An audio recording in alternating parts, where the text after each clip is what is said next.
Welcome back to the Real Men of Real Estate, hosted by me, your host, Thomas F. Chappell Jr.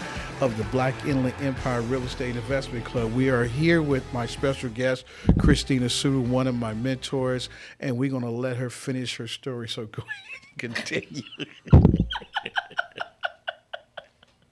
I'm sorry, folks. We having so much fun over here.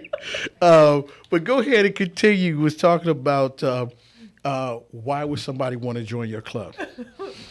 Okay, because honestly, again, we talked about other things during the break, so I'm like, okay, what was I talking about?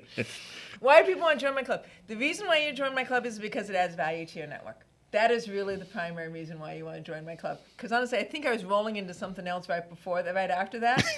Because networking and education, right? It's not about money.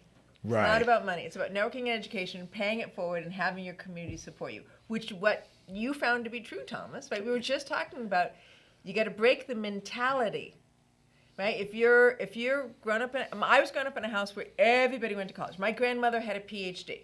Okay. My mom, in her later years, went back and got a PhD. My sister is a doctor, right? And here I am, the dyslexic kid. Okay, I'm just saying, like, no, this doesn't work for me, right? But a traditional education can sometimes give you the wrong message. I love that I have the education I have. So let's not dash education and say you shouldn't be educated. Education is great. It teaches you to be disciplined and focused on getting something done and getting a project out. That's what all those bloomin' papers are about. Right. Okay? And it teaches you how to research. Great. But education doesn't necessarily fit when you're trying to get forward with sort of I call it an entrepreneurial heart. If you've got a heart that is interested in creating your own purpose, interested in creating your own path, interested in having control over your own time, where you truly like the inspiration of being the one getting stuff done and then seeing the result of that for yourself. Education wants to keep you in a particular slide, in a particular slot. That's what they teach you. You're going to be a veterinarian, you're going to be a lawyer, you're going to be a doctor, you're going to be a blah, blah, you're going to be a thing. Right. Whereas being an entrepreneur is about creating your thing. You're not going to be a thing.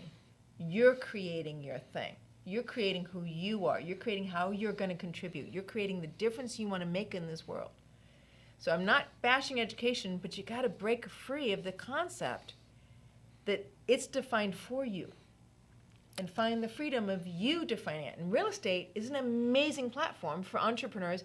And I've run into a lot of dyslexics and ADHDs in real estate. I'm just saying, we seem to thrive in this environment because we're creating our own thing, because we're following our own path. It's a perfect place. Now, I'm going to say this for those who have not attended her meetings as of yet. The one thing she loves talking about is the word why. Yeah. Why do you do this? Why do you do that? And this, that, and the third. Could you dabble on that real quick for me, please? Yeah, absolutely. I would love to. It's one of my favorite topics. So I'll tell you my why. I'll just give you an example. I'll be my own example. So when I was a little kid, dyslexic kid, we talked about that. My mom was a single mom raising 3 kids up until the time I was 9, and then she got remarried, right? So my mom was a little stressed, just saying, and a little busy. So I would often get picked up late from school. Or and when I was in special ed school, because my mom couldn't pick me up, it was on the other side of town, I took 3 buses. Right? So I was 9, 10, 11, and 12 when I'm taking 3 buses on to the far side of town and back again. The bus driver would wait for me. Wow. Because I was effectively a 9-year-old kid on a bus by myself, going Right. from one side. At the time we were in San Francisco instead of Los Angeles. Going from one side of San Francisco to the other. It took me an hour and a half to get home. Wow. Right? To 2 hours. So I know what it's like to come from a mom or working environment, work class environment, where my mom just didn't. She was busy doing what was important, getting food on the table and keeping a roof over her head. Right? I mean, I could be upset about it and I can complain about it, but years later, a lot of personal growth work later, I understand she was doing what needed to be done. Right. And it didn't include paying a lot of attention to me until she had to pay attention to me, because there was a point when the school said, you got to pay attention to her, right? So my why, as silly as or as brilliant as it is to pick up my kid from school and take her to school myself. My why is to be there for my daughter and to help her grow and be engaged in what she needs so that she's got a mama ingrained in her life, that sense of love. You know, I think I don't know if it's Billy Joel or Elton John that sings the song, My Mama Loves Me Like a Rock. Billy Joel, I believe. Billy Joel. I believe. Like that to me as a child was inspirational because that's the love I wanted to have. My mom had faith in me, but she didn't have the time or the patience, to be honest, to truly be there with it. So I wanted to give that to my daughter. That's my why. So everybody invests in real estate. We were talking before about having an education, getting a PhD, being in a slot. But you can define your own slot. You can define who you're going to be. You can define how you're going to give in this world. But to do that, you got to understand why. Exactly. You got to understand your why. I told you my why. How do you know what your why is? You've got a vision in your head. It's my vision in the head conversation. You got a vision in your head. That vision in your head, the thing that makes you go to a real estate meeting, the thing that makes you wake up in the morning and say, I want something different. There's a vision in your head that is creating that discomfort for you. And that vision holds in it your why. It holds in it, I want to be there for my kids. I want to take vacations. I want to be a person of integrity and not do what my job's asking me to do. And I use that because I had somebody give me that as their why. Right. I want to be able to live my life on my own time. I want to be not exhausted every day when I get home. I want to have the space to have a relationship. There's a why in your vision. That is what's going to wake you up in the morning because real estate's tough. It's exciting, it's rewarding, it's tough, and it can take from you. So don't get confused on that. And your why is the passion that keeps you connected to it when you're moving yourself forward in this world. My daughter is my why. Being able to love her and be calm enough and peaceful enough to love on her when she needs it, that makes me cry. That is my why. So whatever your why is, figure it out. It's inside that vision.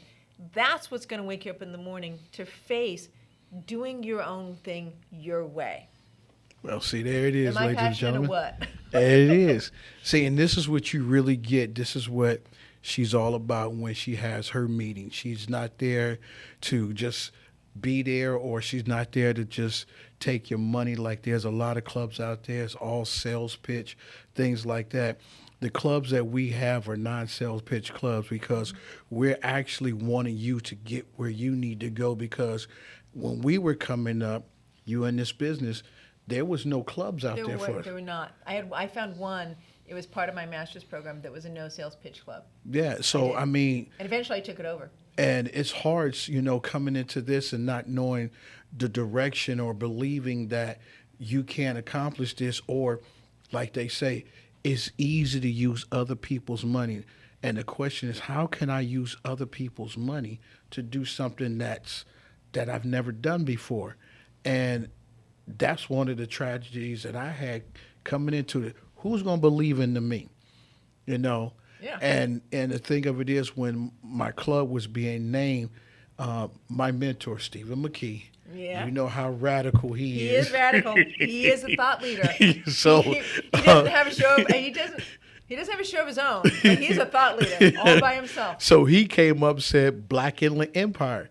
Now, some people. Stephen's like us, right? Yeah. You know he's like us. I mean, you actually probably shouldn't be tattling on Stephen, but he Stephen knows. is a dynamic being like you and I are. Let's put it that way. So he the one came up with the Black Inland Real Estate, Black Inland Empire. And I was like, but I realized the only people that had problems with the name was black people.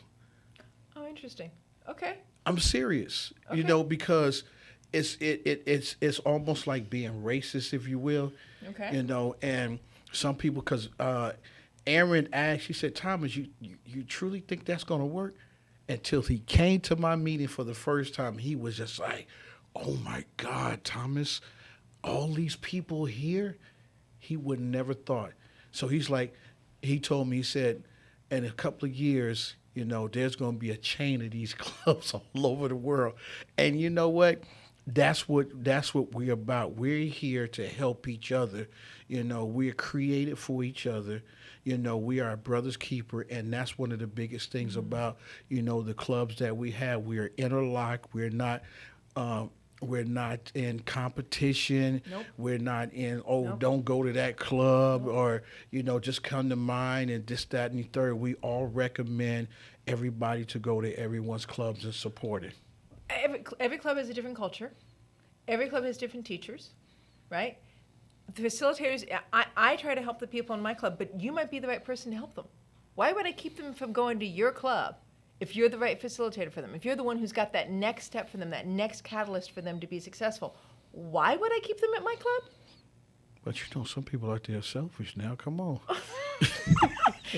Well, I stand for our group is not that focused. It's not focused on that. Our group is Exactly. focused on win-win. Our group is focused on how do I get you to your next best step, because that's going to help me get to my next best step. Exactly. Right? If I'm busy holding on, that's not how something grows. Exactly. If you squeeze a plant, it's gonna die. So if I want to grow, squeezing it, being in anxiety about it, being in lack about it, isn't going to be how I'm going to grow in grace and joy. No. I mean, and just like you might come across a deal that's in my neck of the woods, Yeah. why would you hold on to it if you're not, I'm not in that gonna- market? I'm not in that market. I don't want anything to do with it. I'm probably going to mess it up. So I should give it to you. Exactly. I'm just saying. I really Exactly. should give it to you. So we're going to take another commercial break, and we're going to come back, and we're going to finish our conversation with our very special guest, the lady in white, Christina Suter of the Pasadena Real Estate Investment Club. Thank you, Tom.